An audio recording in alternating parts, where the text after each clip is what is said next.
Okay, so if you're anything like me and you love a good philosophical puzzle, you're going to love this. Oh, I agree. We are going to dive deep into conceptual art. Yeah. And it's interesting because, it's all about the idea in conceptual art, right? Right. And so you would think that philosophers would have been all over it Yeah, you'd think. from the beginning, but it actually took a little while Yeah, it's a bit for strange. the philosophy world to really start engaging deeply with conceptual art. So that in itself is sort of an It's a puzzle. interesting puzzle. It is a puzzle, absolutely. And that kind of gets to the heart of what's so fascinating about taking a philosophical lens to this movement. Yeah. We're going to be drawing primarily on the Stanford Encyclopedia of Philosophy entry on conceptual art. Great source. Yeah. And it's not just going to be a sort of art history lesson about, who painted what and when. Mm-hmm. We're really going to be looking at the questions this art raises about what art is, fundamentally. How do we define it? How do we understand it? What kind of value does it offer? These are questions that philosophers have been grappling with for centuries. Forever. And conceptual art really throws a spanner in the works. Yeah, it really pushes those boundaries. So today we're setting out to unpack those core philosophical themes that emerge from conceptual art. We'll be exploring things like, how do we even define it? What is the artwork? What is the role of beauty? How do we interpret these works? Do they offer cognitive value? All these really interesting questions.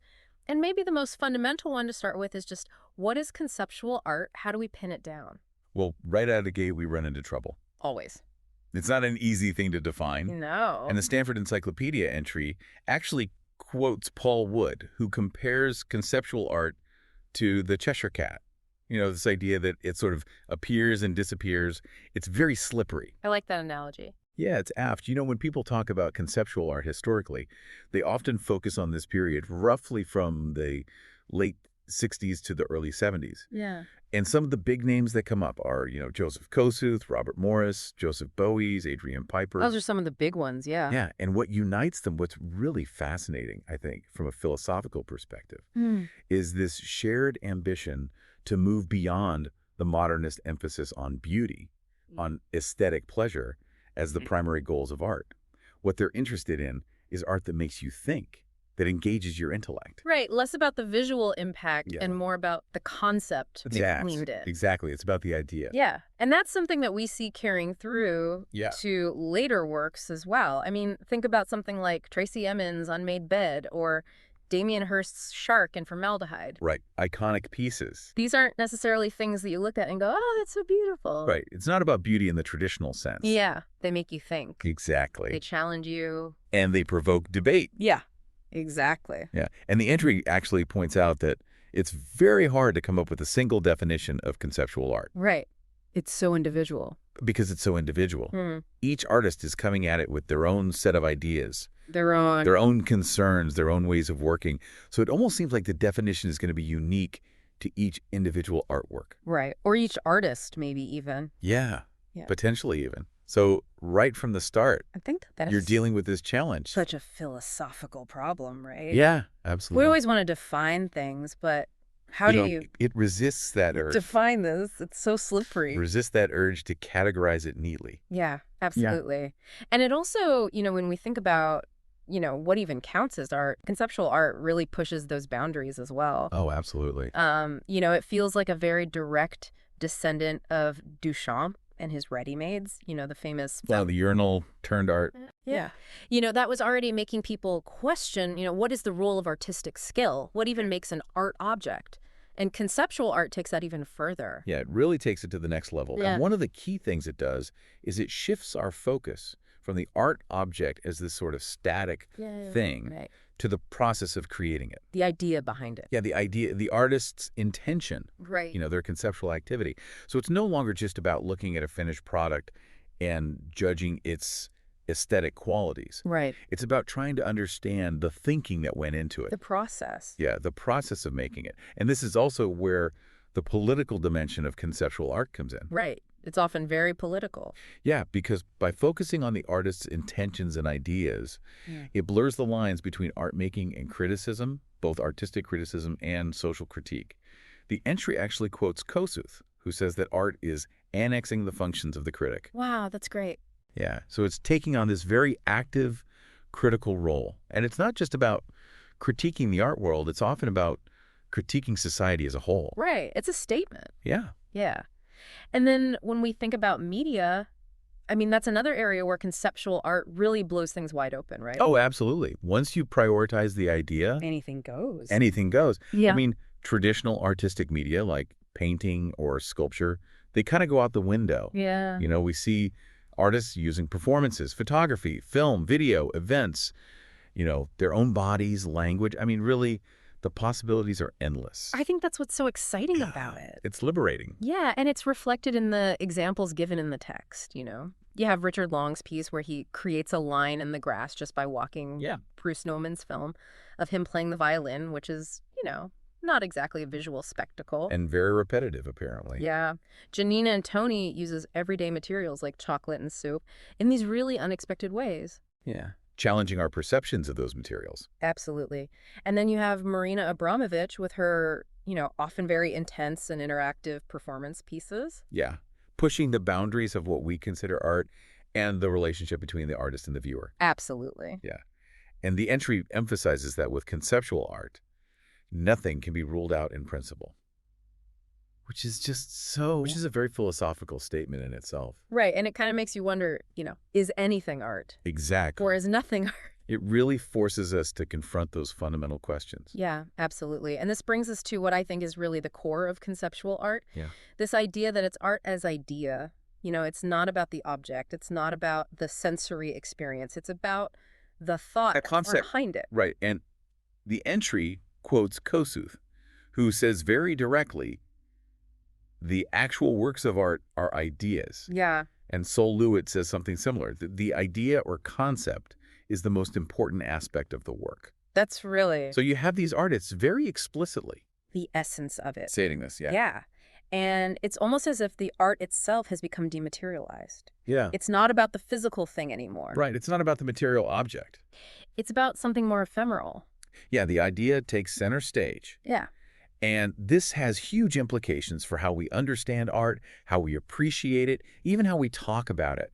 The artist is no longer just a skilled craftsperson. Right. They're a thinker, a conceptualizer. And we, as viewers, we're not just passively observing something. Right. We have to engage. We're engaging with an idea. Yeah. We're being asked to think, Yeah. to interpret, to make connections. And it really changes the whole ontology Yeah, the whole being. of the artwork. Yeah. Like, what is the artwork if it's not the object? It's a really... And the entry talks about how this shift from the object to the idea, Yeah.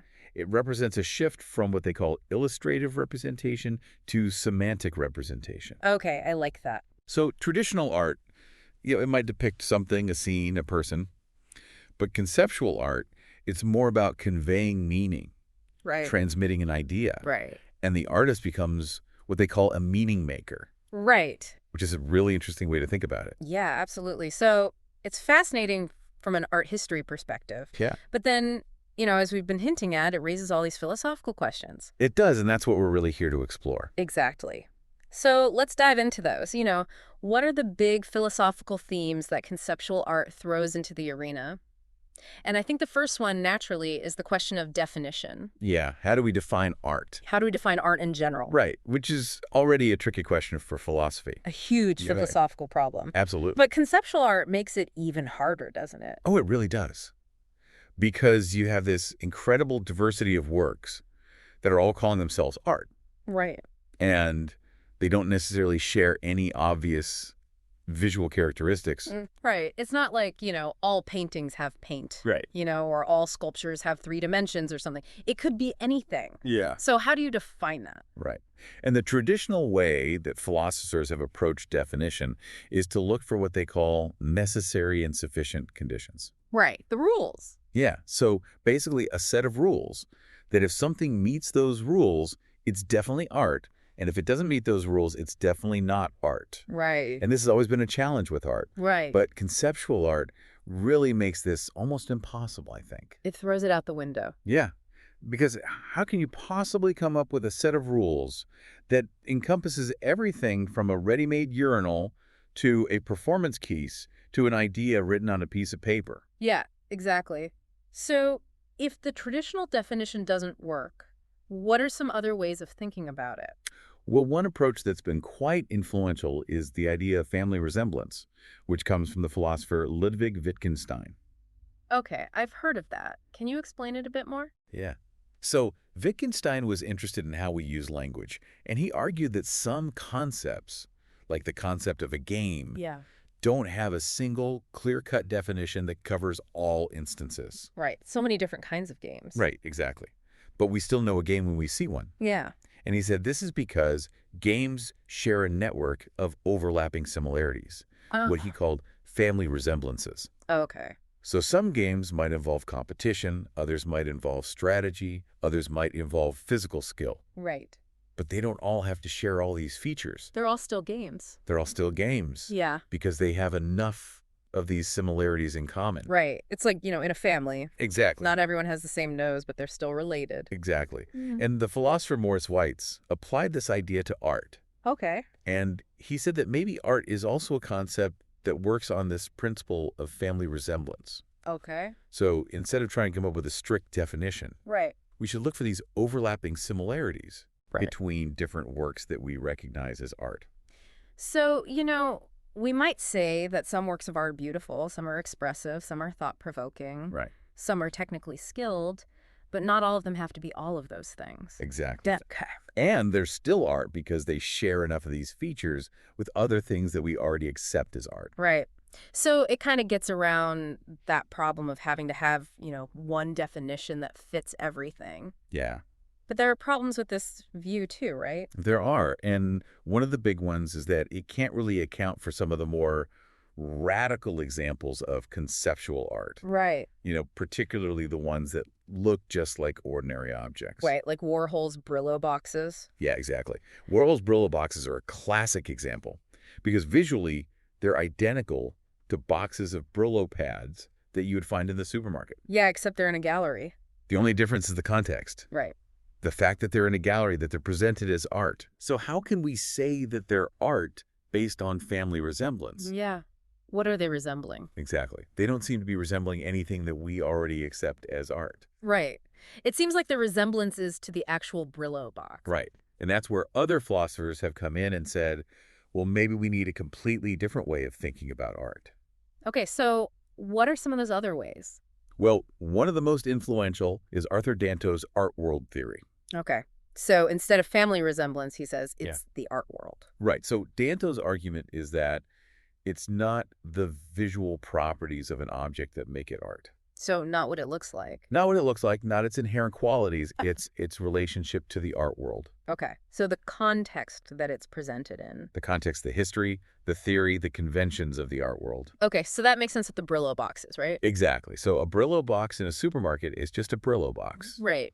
But a Brillo box in a gallery presented by an artist like Andy Warhol. Right. Part of a whole art system. Yeah, it becomes part of this whole system of meaning and interpretation that we call art. Okay. That's really interesting. And then there's this other idea of art as performance. Right, which is put forward by David Davies. Okay. Yeah, and Davies's argument is that maybe the way to understand art, to define it, is to focus on the creative process itself, Okay. on the actions of the artist.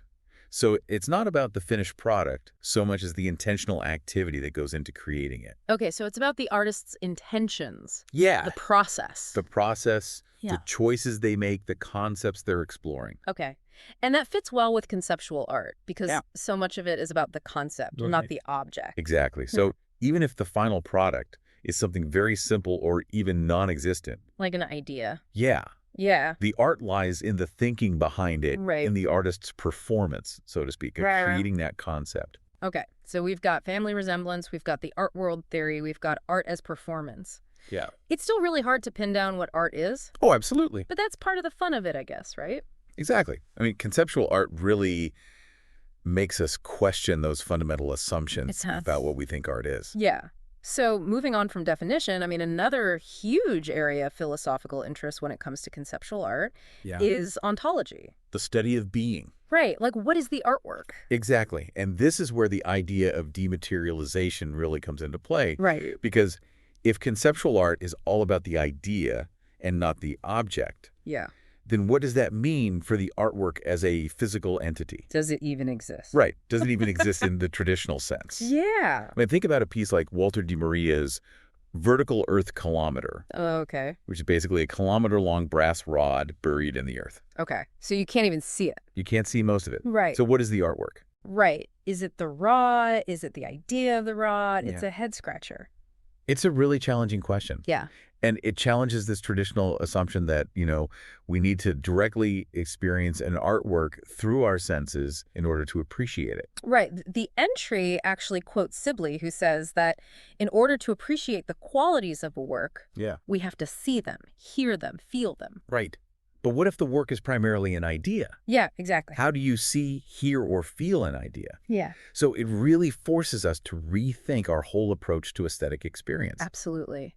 And so this notion of dematerialization, Yeah. how far do we take it? Right. That's a key question. Does it mean that conceptual art rejects all media? Yeah. Does it mean there's no material component at all? Yeah. And I think this is where David Davies' distinction between physical medium and vehicular medium is really helpful. Okay. So he says, even if conceptual art downplays the physical object, Yeah. it still uses what he calls vehicular media. Okay. What are some examples of that? Well, things like actions, events, language, sure. found objects. So these things aren't the traditional artistic media, but they're the vehicles through which the artist's idea is communicated. Okay.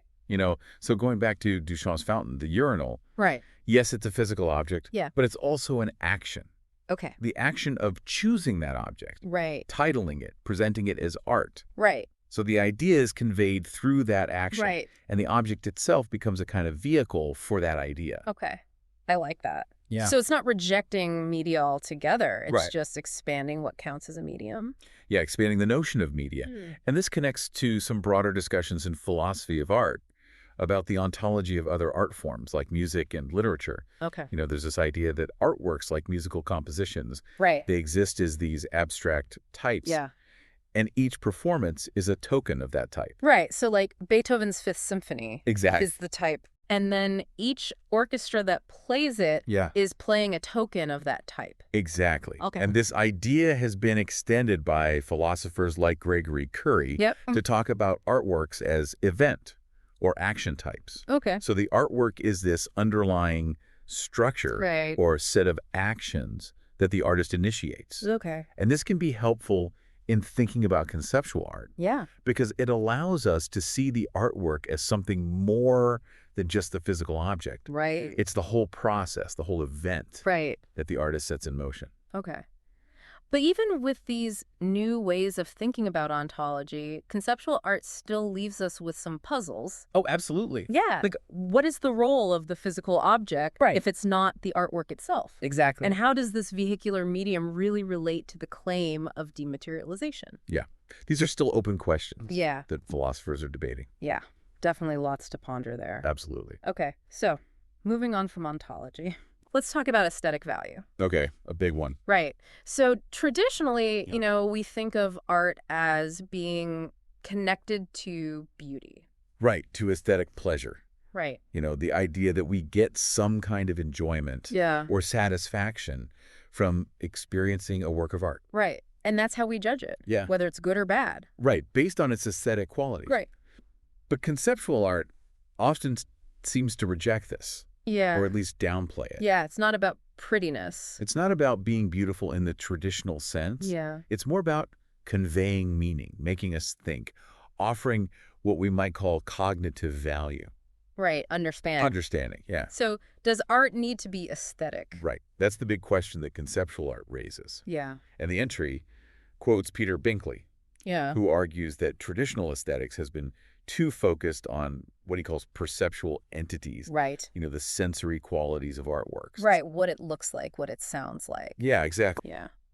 And he says that this has led to a neglect of the broader intellectual and cultural dimensions of art. Right. Which is what conceptual art is all about. Exactly. Mm. And Binkley, along with many conceptual artists, would say that art doesn't need to be aesthetic Okay. in order to be art. So it's not a requirement. Yeah, it's not a necessary condition. Yeah. They would say that art can function perfectly well in what they call a semantic space, Okay. where it's conveying meaning and engaging our intellect Right. without necessarily being beautiful. Okay.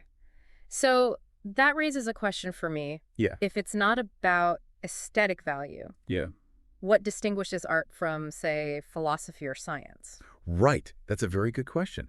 Because philosophy and science also aim to convey meaning and understanding. Yeah. Right. So what's the difference? So if your definition of art is inherently tied to aesthetic experience, Right. then you might say that conceptual art is not art. Right. But if you have a more inclusive definition of art, one that allows for other kinds of value, like cognitive value, then conceptual art can still fit within that definition.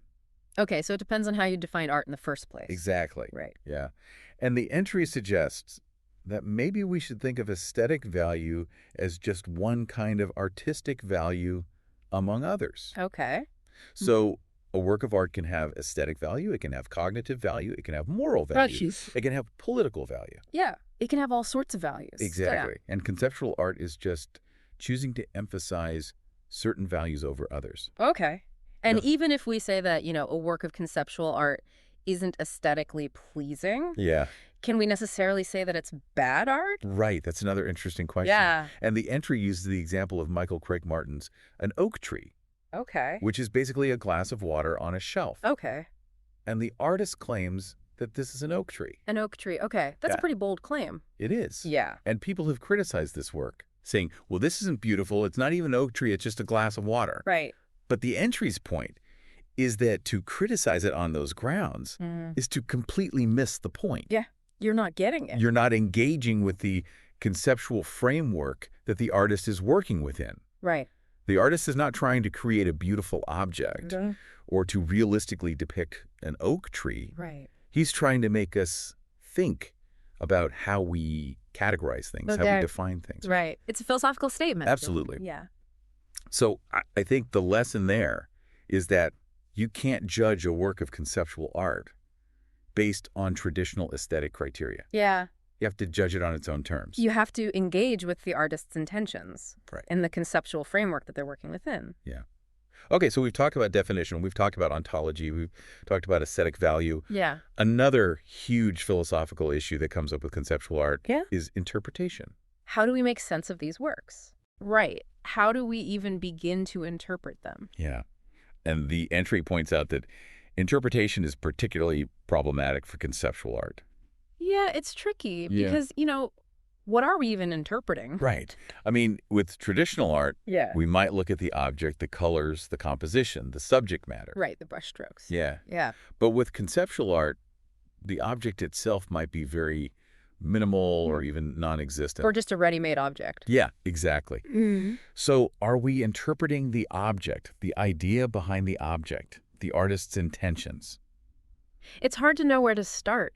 It is. And the entry talks about how we usually use various tools when we interpret art. Yeah. Things like the artist's statements, titles, the context in which the work is presented, Right. our own knowledge of art history and theory. Our own background. Yeah. Yeah. But with conceptual art, all of these tools become a bit more complicated Right. because the target of interpretation is so elusive. And this is where the whole debate about the intentional fallacy comes in. Right. This is a big one in philosophy. Yeah, it's a classic debate. Yeah. Can you just remind us what the intentional fallacy is? Yeah. So the intentional fallacy is the idea that we should not rely on the artist's intentions when we're interpreting a work of art. Okay. The argument is that the work should stand on its own. Right. It should look for itself. Exactly. And that the artist's intentions are ultimately irrelevant. Okay. And this was put forward by Wimsatt and Beardsley? Right. Yeah. Back in the 40s. Right. Yeah.